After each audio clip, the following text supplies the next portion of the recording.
Internet না থাকার কারণে যেমন ছেলে উপযুক্ত ছেলেদের আটকে রাখা যায় না ঘরে, তারা অনেক সময় মোবাইলে বসে গেমস খেলছে বা বিভিন্ন কাজ করতে পারে নাই, ছেলেরা বাইরে যেত বারবার, তাদেরকে ডাইকা রাখতে কষ্ট হয়েছে। অনেক সময় বলতাম যে বাইরে যাইস না, ঘরে বসে কী করুম, নেটও নাই, মোবাইলও করতে পারি না, এই একটা সমস্যা ছিল আর কি। অনেক বয়েছিলাম যে বাইরে গোলাগুলি চলে, গুলি দিতেছে, যে কারে কে মারতেছে, কার কি বিনা দোষে অনেকে হয়তো কিছু হয়ে যেতে পারে, এটা আতঙ্কে ছিলাম। কারণ যেহেতু আমার একটা উপযুক্ত ছেলে আছে, এটা অনেক বয়েছিলাম। অনেক সমস্যা হয়েছে। মোবাইলে আমরা বিকাশে টাকা দিতে, আমার এক ছেলে হোস্টেলে থাকে মাদ্রাসার বোর্ডিংয়ে, ও 3 দিন আমাদের টাকা চাইছে, আমি টাকা দিতে পারি নাই, পরে আজকে তার জন্য টাকা পাঠাইছি, তার হাত খরচের কোনো টাকা পাঠাইতে পারিনি।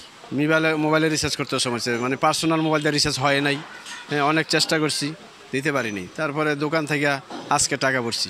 অসুবিধা যেমন আমাদের এই সাইড, পশ্চিম সাইডে গ্যাসের বিল দিতে হয় কার্ডে, তো অনেকের গ্যাস ছিল না, অনেক সমস্যা ভুগছে।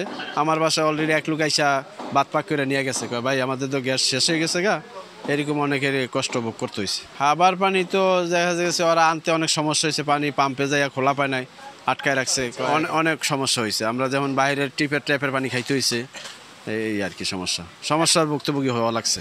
হ্যাঁ, অনেক আতঙ্কে ছিলাম, নিরাপদের কোনো ইয়ে ছিল না, কারণ হেলিকপ্টার দেওয়া দেখা যায় যে ওই গ্যাস মারছে, কী করছে তা মানুষ, আমরা তো জানি না কী করতেছে, কী হইতেছে, অনেক ভয়ে ছিলাম।